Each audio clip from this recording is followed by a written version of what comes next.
Greetings everyone, and welcome to the BlastCast. I am Jarvis. With me as always is the Master of Ceremonies, Lightning Dragon. Well, we have a very special episode today, as you can probably tell when you already looked at the length. It's a long one, but there's a good reason for that. We have the first ever interview on this channel with with someone who I'd consider very much an expert in the field. So let's go ahead and get into some of the news real quick, then we'll jump in the interview. And towards the end, we'll go ahead and break down all those questions they had from both from Reverse to Verse and Calling All Devs, and save you an hour and a half of your life. Alright, so one of the big things that came out as a production update is that data calling has actually been moved to 3.2 instead of 3.1, as it's not going to be ready in time for them to do the thorough testing needed to make it work correctly. Instead, they're going to be incorporating, possibly, from what I understand, something called range-based serialized variable calling. And this was out by a developer who posted on the forums who said this. This should still give us enhanced performance in 3.1, so that'll still be good all around, and I think everyone will be happy about that. Alright, this week on Around the Verse. Well, it was heavily about AI, and the things that they do, not only getting them to walk around, but passive animations, having them take note of different locations in the ships and things like that, so that relate to their tasks and what they do. And it was actually pretty cool. I'd recommend watching it if you're interested in AI. It's a very, very impressive system. Engineer will walk by, he'll look at certain panels, he'll look at everything he's supposed to be working on, inspect them as he's walking along, and then they can call a worker to repair something if he sees something that needs to be worked on. Very cool, I like it. Also going to be dialing in the look of the military version of the Moby Glass. They're referencing real-world military and cinematic sci-fi movies to kind of get that feel they want. Let's hope it has a little less opacity. No more transparent garbage. The Idris crew was increased from about 30 to about 81. Which is kind of funny because someone on the forums point out, isn't there only like 28 beds on the Idris? How's that going to work? Maybe they sleep in shifts. I don't know. Well, on a submarine, that's exactly what you would do. But yeah. This is a spaceship, not a submarine. Submarines are supposed to be tight and compact and maximize the space because, underwater pressures of risking the submarine exploding. I believe it's between 2 to 3 shifts, depending on what's going on. But still, I mean... how many would you say? 28 beds? I think that's what the number is, yeah, 28 beds. But if you times that by 3, I think you'd get close to 81. But even then, I mean, that's really pushing it. Yeah. I mean, you'd have people running at 8-hour shifts and then swapping off. Like, you'd have people tagging out for sleep. And they wanted to basically fill the ship up a little bit more so it looked busier and there wasn't as many empty hallways. I totally get that. Alright, and 3.1 is getting close to going to Evocati, according to what they've said. And I'm excited because Reclaimer. When that comes out, you may never see me until the actual thing goes live. At least maybe in Explore the Verses, those episodes might become more and more rare. Except for salvaging, it's not going to come out. I guarantee it. Yeah, but I want to fly my big ship. They'll have the big ship, but you'll have absolutely nothing to do with it. It'll Ramming just be another Starfarer. Ramming speed. It'll just be another Starfarer. It's a big ship. I use a Starfarer. All run around and look at, but it serves no purpose. I use it for cargo. Well, I mean, that's all you can use it for, but that's not what the ship was made for. It was made for refueling, but you can't do that. Yeah, well, I'm going to have fun with it either way. Oh, we'll have fun with it, but that's it. I mean, it'll be a cargo ship. Woo. All right, guys, on that note, let's go ahead and get to the interview. All right, everyone, we have a special guest today. Goes by the handle of @MHE. He's written several different posts about G-forces and other things related to our flight mechanics. And he's actually been a contributor to this channel. A lot of his ideas have gone into some of the videos that we've made. So I wanted to bring him on because I think it's time that we hear from this individual. He's a professional pilot, correct? Yes, that's correct. And So what you've been talking about, as you feel, is one of the most important things that Star Citizen needs to focus on is rotation rates. All right, so you have an image here that you call what, your mind map? Yeah, that was just a little draft that I scribbled together in one of these online mind mapping apps and tried to figure out how all these factors are interconnected. So I started with the three things that contribute to what you could term arena commander gameplay. So everything that relates to flying ships and how it behaves. You have the combat G-forces flight somewhere in the middle. And from these, the thicker lines go to the next level. For example, in the top flight, you can see it's split into rotation and translation, as these are the two kind of movements that make flying work. And then rotation has a rotation rate, is how fast you're turning. You have the rotational acceleration, which describes how fast this rotational speed is being built up or slowing down. And yeah, from all these things you can derive ethos factors, which are currently largely ignored, but we have gone into detail about how these would lend themselves greatly to balance all these things out. And yeah, when you go to combat, when you look at combat, you see that you can compartmentalize it to some extent in offensive and defensive. All the stuff, all the advantages is currently going into offensive. Because for defensive, the only thing that really works is to absorb damage to the extent the developers allow it, because they can tweak shields and armor. You can absorb a certain amount of DPS. And a much more interesting gameplay aspect of dogfighting, namely evasion, outmaneuvering your enemy, is next to impossible. And in cases of smaller ships, it is literally impossible. So what this leads to on the left side is that currently, as we've heard in many episodes of Around the Verse and other publications by CIG, is that they're tweaking around this thing they call time to kill. And time to kill is pretty much like DPS output versus absorption rate, so how much damage can I take before I blow up. And they just want to get these multipliers right, so if they fire at you for 10 seconds or half a minute or however long they want to have it, your ship blows up and they're happy with that. That is not dogfighting though, this is just a DPS slugfest, as many people rightfully call it. And the thing that they never considered is the time on target, meaning if you have a proper dogfight plan, how much or how many percent of the time do I have the enemy in my crosshairs? And when you have an literally inescapable rotation rate, which we'll come back later to why it is impossible to dodge, then your time on target becomes almost 100%, if not really 100%. And next nail in the coffin is that you have pixel precision aim. And at this point, it becomes purely aim-centric.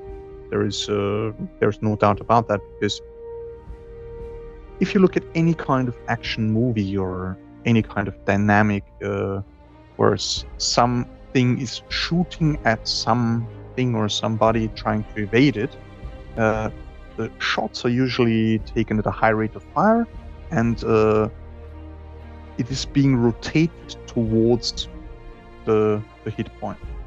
It is people outrunning gunfire and everything. And the only reason that could ever work is if, for example, a ship can fly faster sideways relative to the incoming fire than the turret that's trying to take a shot at you is able to keep track of you. So there is a certain ratio between forward speeds and acceleration and rotational speeds and acceleration that you have to get right in order to facilitate that kind of gameplay where you try to outmaneuver each other. And currently my conclusion was that they are approximately by an order of 3 off when it comes to rotation being too high. Sorry for this long monologue, but No, that's great.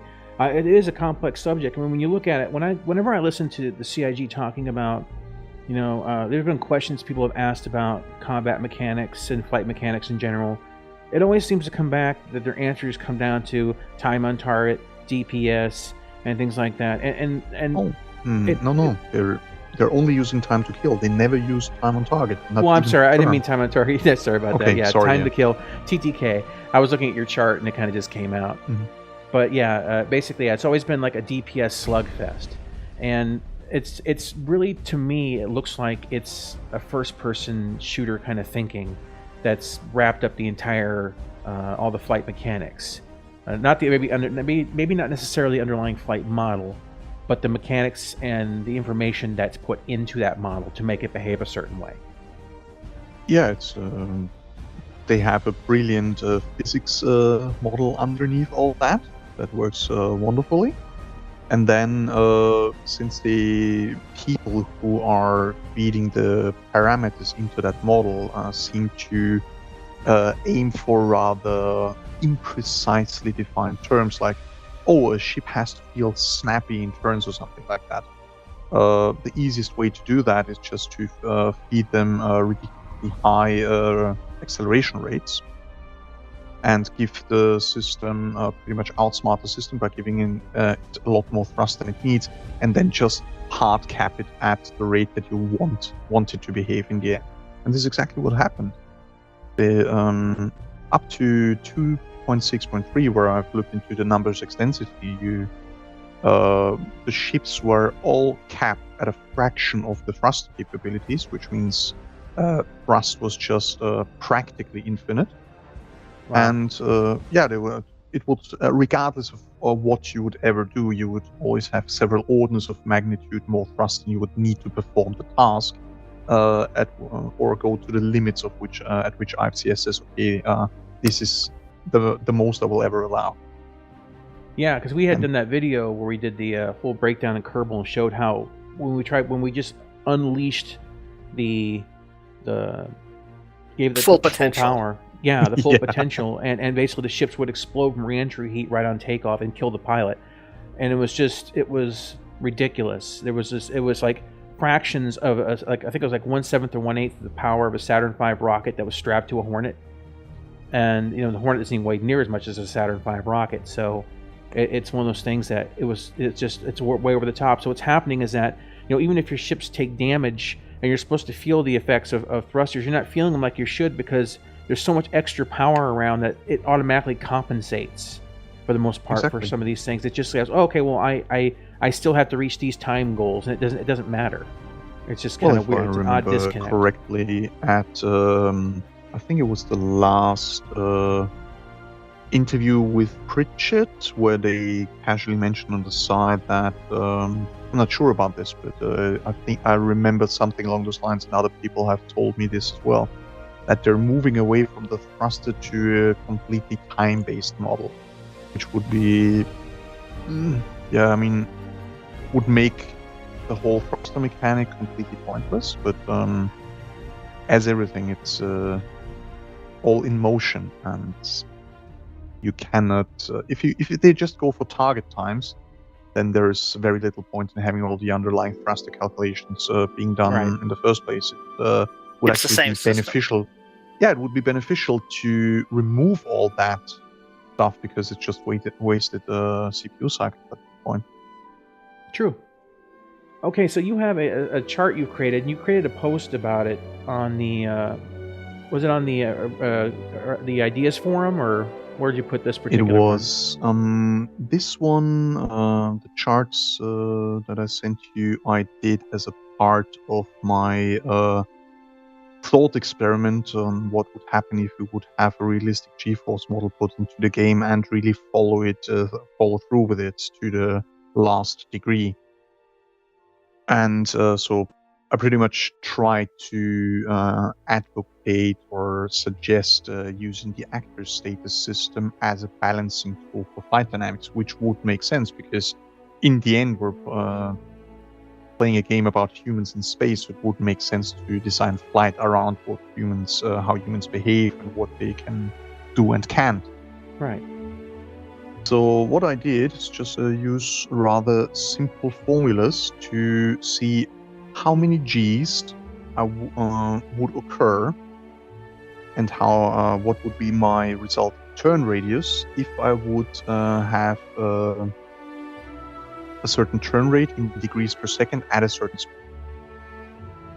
Then I just color coded it and said, okay, we start with green at 0, go to yellow at around 6, and go into the red at 9G, which is very realistic, depending on which axis of the human body we're talking about. So the 9G limit would be for a fully nose up, pulling into the turnstile thing pitch that you would do in atmospheric. Yeah, exactly, pitch and roll. And this chart can be used to define things like, because you know that lateral and also red outs have a different threshold, and so this could also be used to incorporate and calculate the thresholds of those as well. Exactly. This is why I just did the whole table for the whole spectrum and color coded it for the most optimistic thing. You would, however, apply different limits for different directions. So if you would try to do a nose down inward turn with a negative looping at 9G, you would pretty much die. Yeah, and that's a big thing, because it's one of the things about Star Citizen is that they touted in the beginning. Besides now I don't expect the game to be fully realistic. I just expect it to have Newtonian principles applied. I don't think anyone can look at this and say that they expect this to be, Kerbal, and even Kerbal's not 100% realistic. So, and Lightning would definitely know about that. But it's we one of the things we were dealing with the flight is as I've said before, it's not only what you can do in a game that defines it, it's what you can't do. And G-forces and how they apply to you in the game is a very important factor, because right now I feel that the G-forces aren't very consistent in the game. They don't feel right. It's like, it's often I'm okay, and I'm out. And there's no... Maybe that's just the feedback as that part of the game is. Like you're not getting enough transitional stages between fully awake and fully passed out. But the G-forces in the game don't feel right to me. And it feels odd that I can basically, for the most part, lateral almost has no effect. It seems that you're better off just kind of doing... And you had mentioned as well that, like, okay, a lot of people will, if they're pulling up and blacking out, then they just dive back down, and that makes it okay. But I think I discussed with you, and you had said that there is a vascular response that when you basically counter by doing that, you're still weakened for a certain amount of time. Well, you're probably referring to the push-pull effect. Right. That what happens is when you get different levels of... let me rephrase it. You get more prone to blacking out in a nose-up maneuver if you have done a harsh nose-down maneuver somewhere in the last 30 seconds prior. The reason why that happens is that when you push the nose down, all the blood in your body goes up, and there are several nerves in the body will sense that kind of overpressure first and foremost in the brain and say, okay, I have to counteract this, and therefore I will lower my heart rate. I see. And when you then immediately apply the opposite force, where all the blood leaves your brain and goes to your feet, preferably, and your heart rate's down, then the body will take, since it has already lowered the heart rate, blood pressure, it takes additional time to even get to the baseline you had before that, and then to increase it to a level that would increase your chances of dealing with that new kind of stress. And why that's important is that we have a heart rate monitor in this game.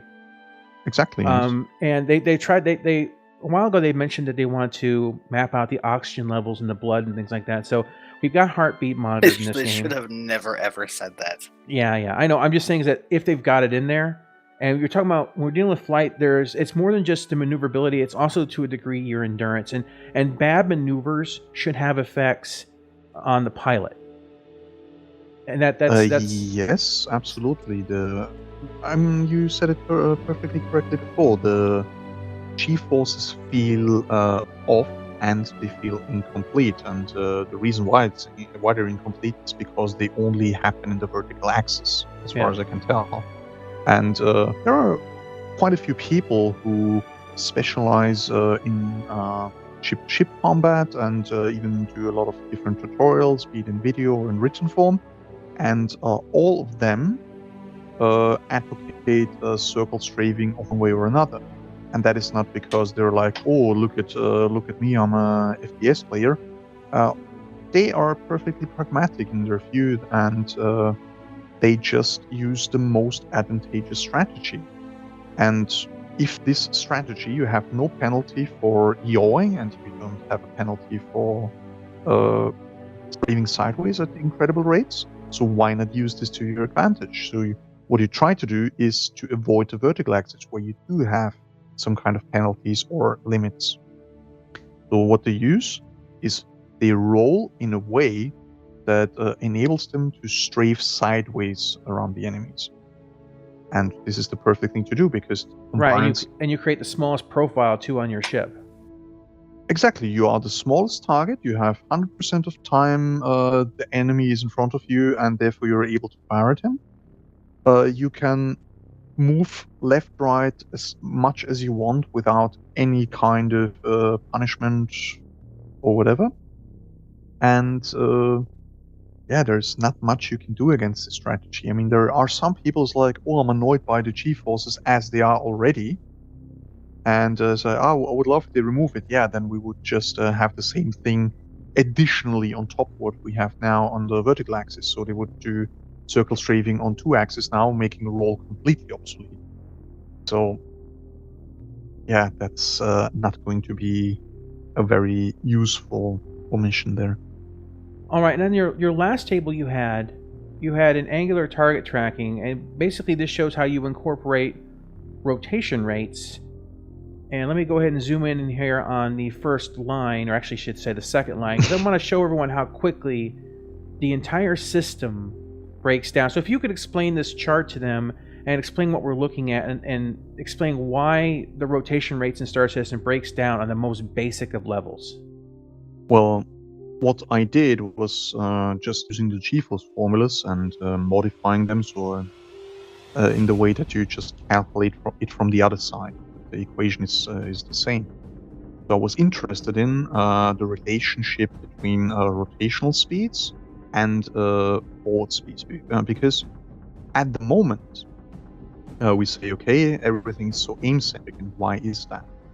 The aim that has been discussed to death, for example, in the Katamari, is just a cherry on top of this whole problem.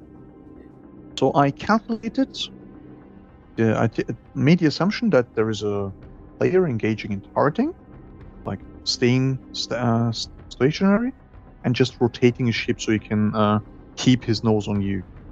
And because you don't want to circle strafe, okay, you want to evade him, because evasion is a core gameplay mechanic in any good dogfighting game.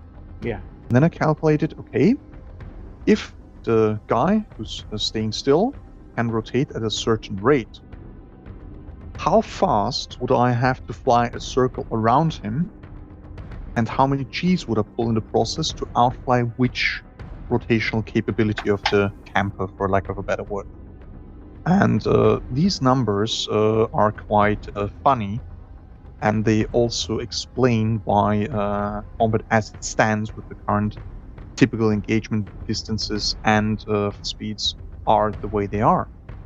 To illustrate this, look at the line that says circle radius is 250 meters, which is a rather close one, so we're even going optimistic here on CIG.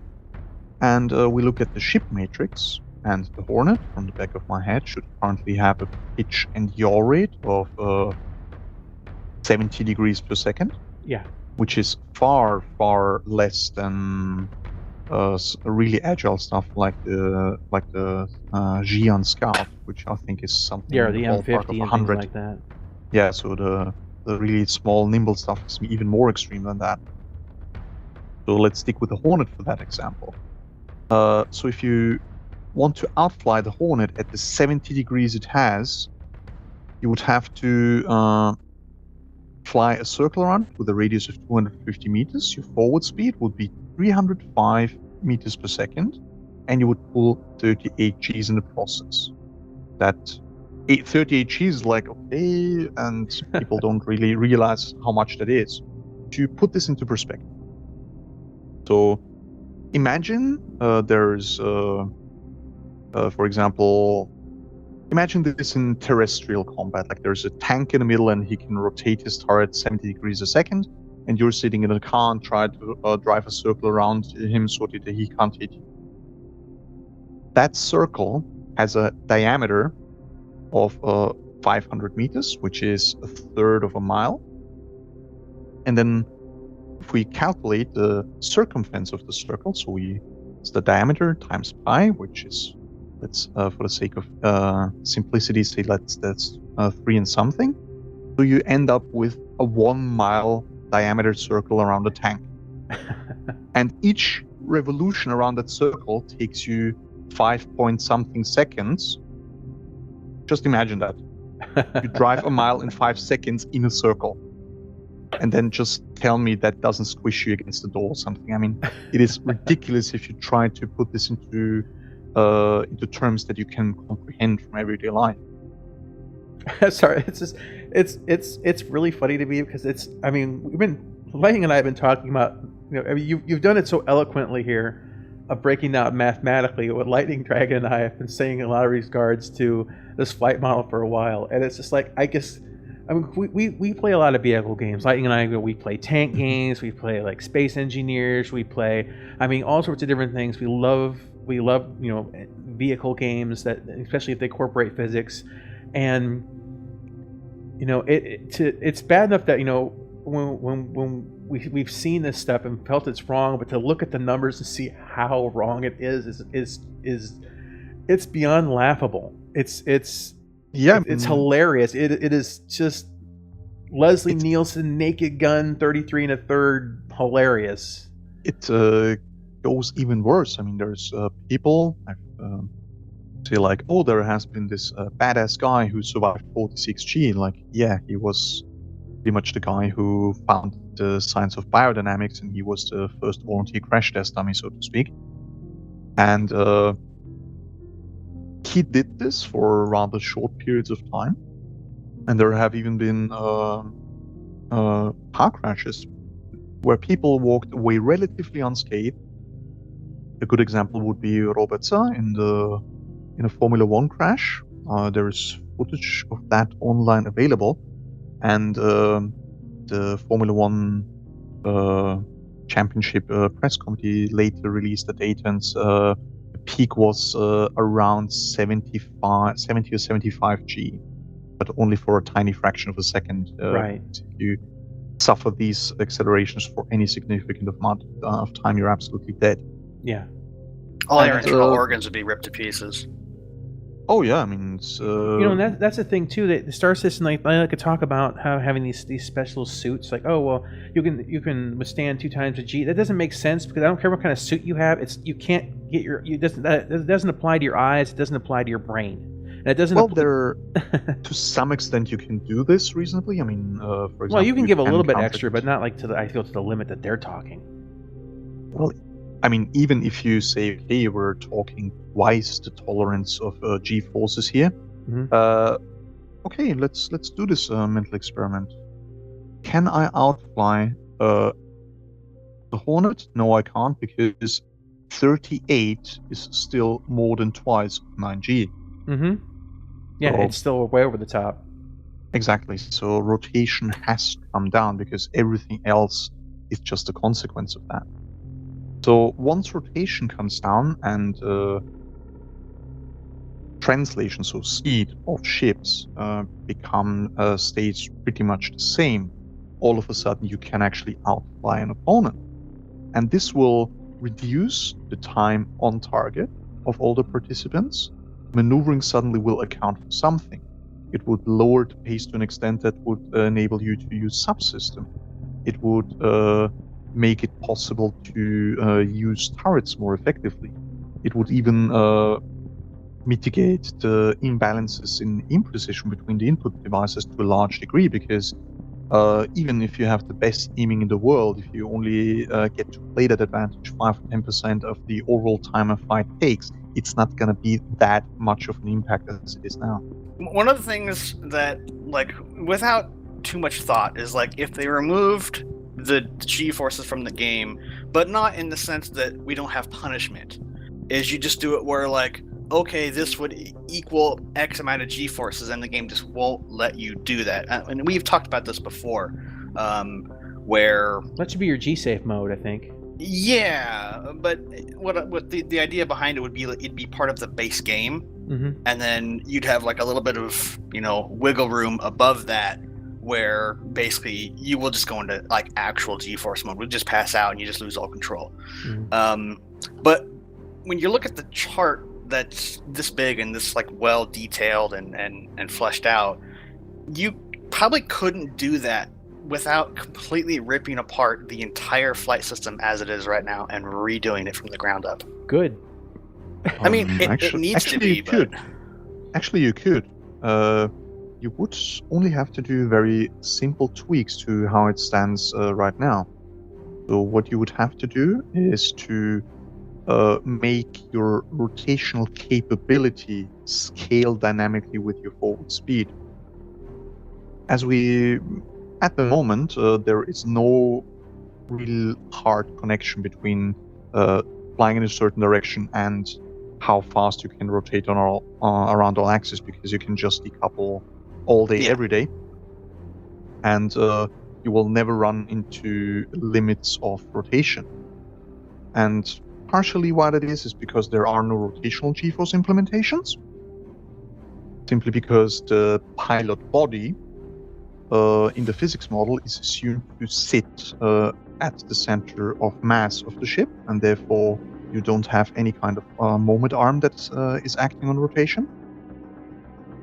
And at the same time, when you have these high rotational rates, then everything else becomes secondary, because again, it results in the time on target. It's just too easy to maneuver. The G-safe could be used as you just have to invert the logic. Currently, how G-safe acts is when you want to fly a maneuver that would be impossible to fly at your current speed, it slows you down. So it acts like an auto brake. And I would rather have G-safe act as a rotational rate limiter, because then it would create this hard link that says, okay, you're flying 100 meters per second, therefore you can rotate, let's say, at 30 degrees seconds. But if you fly 200, it's only going to be 25, so it diminishes with time, and you could use this kind of dynamic of the IRDS to create a similar thing that you would see in current day dogfights. I'm not saying that we need an atmospheric flight model, but for power management to be a thing, you need to establish some kind of penalty to go fast.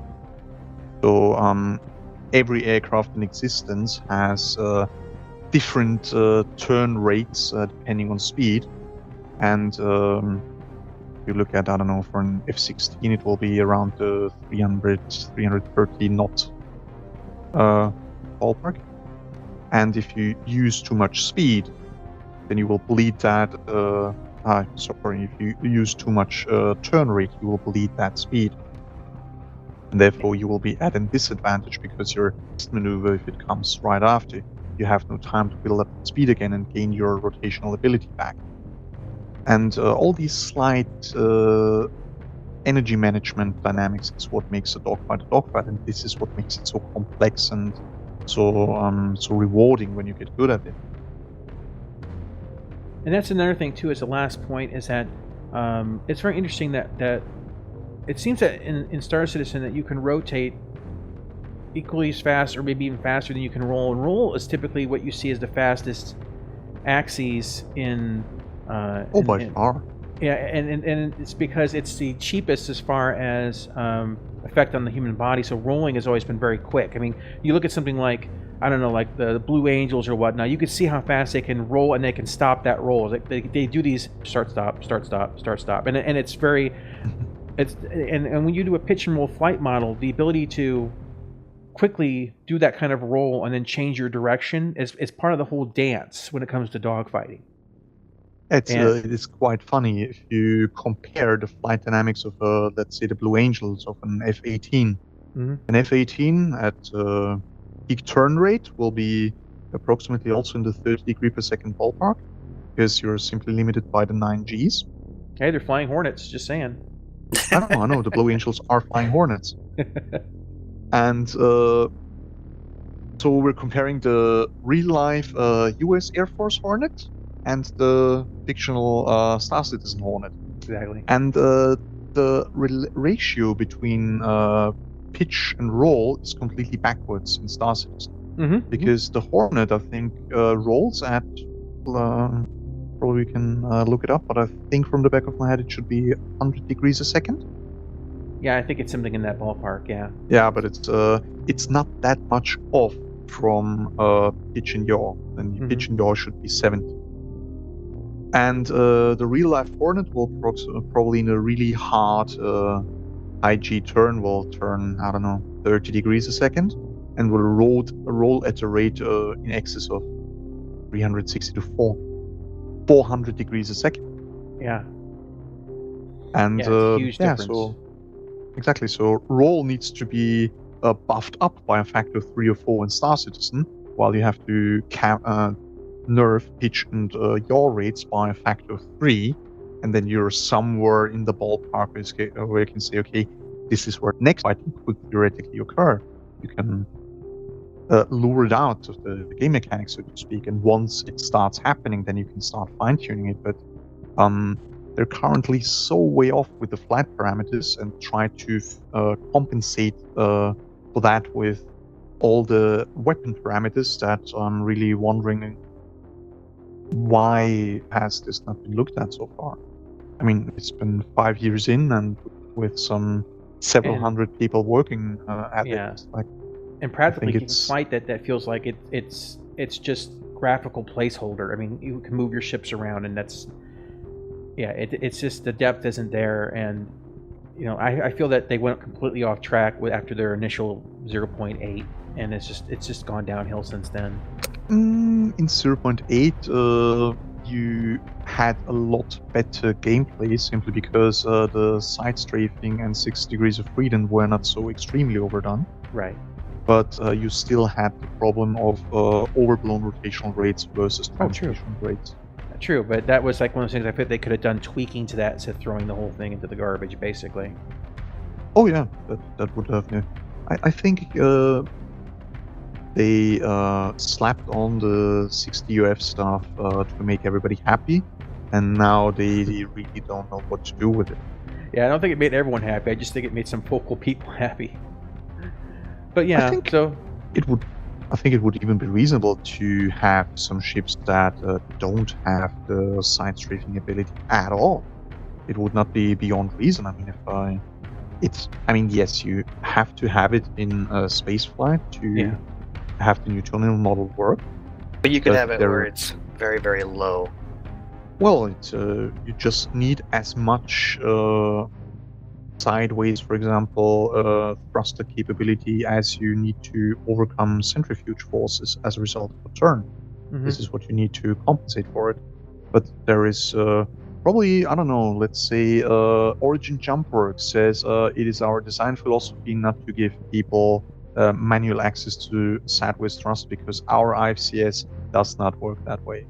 And currently there's the same IFCS in all the ships. It just gets fed different values. But long time ago they said they want to have different IFCS modules for different ship manufacturers, or even have it as a tunable component. So I think in the end they will have to work on rules that are outside the IFCS, and this is just something that you have to do with flight dynamics and not the control system. Well, I tell you what, I really appreciate you coming on and explaining this because, as I told you in our Discord server, I looked a lot at, this whole implementation of time on target with zero order versus first order. But when it comes to these rotational things, it was definitely outside of my normal knowledge base. So I really do appreciate you stepping in because there's a lot of things in this game that need serious consideration, and it's such a complex issue. It can be so daunting to people stepping into it for the first time, and it's so easy just to step back and just kind of defend it, because it's hard sometimes to say when you really enjoy the vision or the dream of something to stand back and say you're doing it wrong. There's a lot. It's really easy to kind of white knight for it, and I think we all get defensive about things we love. Of course we do. I mean, many of us have sunk quite significant amounts of money into that game. Oh yeah. I think I'm talking to an of 35 ships or something you have now? 35 ships, 10 ground vehicles, yeah. Yeah, so... Too many. Have you ever considered, I don't know, probably going to rehab or something? Well, I don't have a life, so this works for me. Oh, okay.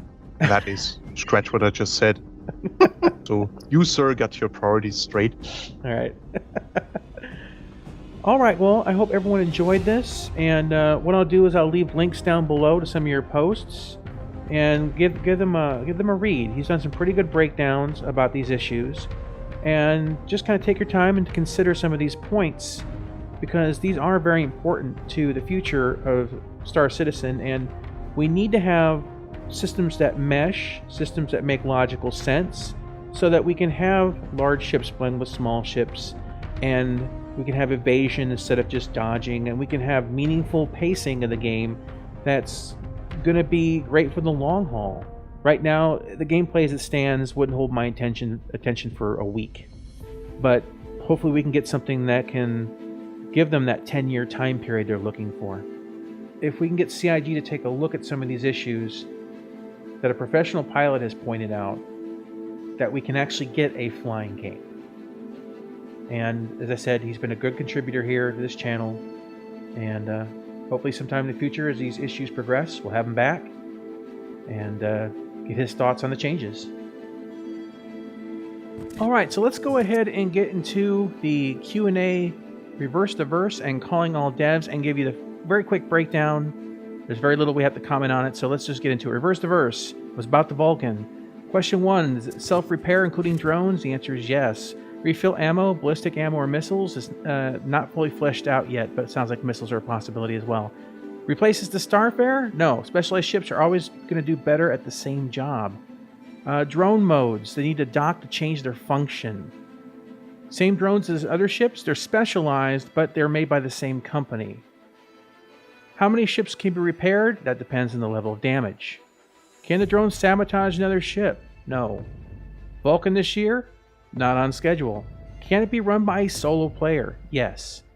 All drones at the same time? If there are people on all consoles, basically you can directly control one drone per console. If another drone is on a task, it's automated, it will keep doing that, and you can control the other one. So basically all four can be out at the same time. Both ships, do they need to be stationary? It would help. Shields need to be down for repairs? No. Because the same way that you can EVA through shields, the drones can basically get close enough to work on the hull. Can the ship restore something to 100% health? And the way they answered here was kind of weird. They said that numerical health values are basically, what I understood, not the focus of their future system. They're looking at functional, non-functional. I don't see how that would work. That may have been a misspeak.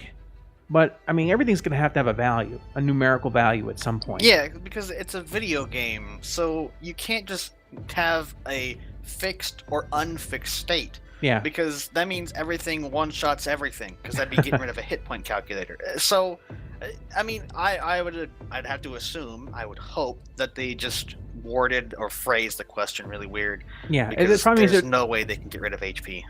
It's probably a consideration. There's they got armor and stuff coming in. It's probably a more complex question than just restoring something to 100% health. There's components and things like that. So it was probably a misspeak, but I could see if it was you have to be over a certain like HP value to be functional, and maybe it depends on what you're repairing. So either you can either repair it or you can't repair it. So it's either functional or non-functional. Is it going to be effective on capital ships? Once again, it depends on how damaged that capital ship is. What happens if the drones come under fire? Basically, they explode. They get shot, of course. Can it repair ground vehicles? Yes. And hearing that, great. That's a functionality that's going to really, really expand that ship's usage. Yeah, when I shoot off all your tires. Exactly. Why do new ships get prioritized over others? Well, it's based on what gameplay systems are currently coming online and if they're needed for Squadron 42. Alright, on to calling all devs. Will there be weather in space? Yes, asteroid showers, space clouds, solar flares, potentially. I'm sorry, the asteroid showers. Okay, that's interesting phrasing, but whatever. Is the darkness meant to be explored as is, or will things like night vision be implemented? They've discussed weapon attachments and possibly helmet devices as well that'll give you night vision or enhance your night vision. Oh, about frickin' time. You know how often when we're playing Star Citizen, we always end up on the dark side? Oh, like, it seems to be more than the light side. 80 to 90% of the time we're playing, it's always nighttime, or we're getting to the dark side again. Or the daytime is like when you're traveling, but when you get to the destination, oh well, looks like we have to go to the dark side. And the game looks amazing. Stop hiding it from us. But when it's dark, it is dark. Yeah. Are there plans for non-lethal weapons and the portable shield still in the works? Yes. EMP, will there be a way to defend against it? Yeah, resistance against distortion is currently pretty low on ships, and they are testing potential changes because they're aware that it is a problem. Yes, thank you. I mean, that's one of the things I like to see with shields, just to touch on this real quick before I move on, is I'd like to see specialized shields. And this EMP question is a perfect example of it. I'd like to see, like, maybe the standard shields are resistant to energy weapons, but you can get a variant that's like a hardened shield that's better against physical weapons. And then you'd have like an EMP shield. And maybe what it would do is it wouldn't 100% block the EMP, especially depending on like the size of the ship. If you're a same size ship, I would say it doesn't 100% block the EMP, but what it would do it'd send all your systems on the fritz, so you'd have like a hard time tracking. Think of like static glitchiness, I guess. So your ship would still function, but it'd be like it depends. I think it should depend on how close it was to you when it goes off. Yeah, maybe that too. But I mean, I'd love to see it where if you had like quote unquote EMP shields or something, if you were a larger ship. Yeah, where you can put on armor that's resistant to EMPs. Yeah, I mean, I'd love to have like larger ships just flat out ignore smaller ships. So you can't have like an Avenger zoom up to your Orion or your Reclaimer and be like, or your Idris and just shut the whole thing off. Yeah, that's a bit silly. And larger ships should be redundant for that kind of stuff. Will we be able to transfer EVA between fast-moving ships for inherited velocity? Pritchett wasn't at his desk, so no answer. How far along is the Polaris? It's not further along currently than since the concept, but after the 600i is finished, they're looking at starting it around April or May for the white box. Oh yeah. And how do people become Evocati, or how is it decided? They said participation in the game and the issue council, and they're about to double the Evocati numbers. And they're also including top players from Star Marine, Arena Commander, and Racing. I find the last part of this really, really stupid, and I think you agree with me on this. Yeah, to a large extent. Yeah, absolutely. Because with Arena Commander, it's going to be in the end game, but it's a very, very small section. None of these game modes are representative of the final product. So selecting your testers based off of a very, very thin slice of the game seems kind of strange. Well, that numbers for participation in Arena Commander are at all-time lows pretty much, or at least they're going down faster and faster. And that's because the flight model is really bad. So the problem I have with that is they say, oh, yeah, a lot of these people, they play the flight model a lot or whatever. So they're very versed in it. But being versed in a very bad thing is I don't know, it's not a resume. It's like, well, I was the best drug dealer in the neighborhood. Can I work for your bank? I mean, I'm not saying exactly like that, but the point is like, yeah, that's not exactly the job, what we're looking for. So, I could see the racers maybe because they're just solely focused on the ship's maneuverability, in that regards to an extent, because they're interested in just the one aspect, the part that needs the most focus, which is the control of the vehicle, the flying, the flight mechanics. So, but I think that needs to be the focus more than the combat aspect. Right now, it feels in a lot of respects we need to go back to formula when it comes to how these mechanics are implemented. I would also say that the Star Marine, after our experience playing it, is just the ground combat just seems worse than the spaceship combat, which is, I think, saying something. Yeah, well, they're going to be adding new weapons and things, and of course, there's going to be utility devices. And it's Star Marine is kind of well behind the curve compared to the development time put on other things. So I think right now, Star Marine is really the ultimate placeholder. All right, guys, well, that's about everything for this week's BlastCast. And just a quick note, every week, we may not be doing a Explore the Verse after Evocati comes out, because I'm going to be pretty busy doing testing in that regards, so I may not have the time, along all the other videos and things that I do and work and whatnot. So there may have to be some videos missing there. Also, congratulations on making it to the end of what's probably a very long episode. The longest one we've probably ever done.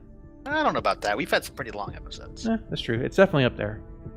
And as a personal note, as a kind of a favor, if you've watched this and you want to discuss these flight mechanics, please send this video to other people you know who back Star Citizen. I feel it's really important that we get a dialogue going, that people can understand the issues that are occurring in flight and why the pacing is off to the extent that it is, and why things like turrets and whatnot aren't working correctly. I'm also going to be posting this up in the general forums on Spectrum. So that'll you last should... for about 3 hours. No, mine typically last pretty long. It'll be okay.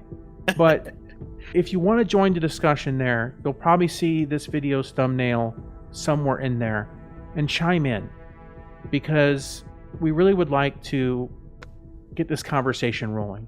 Really appreciate, once again, MHE, thanks for doing this for us, and we will catch you on the next one. Take care, everybody.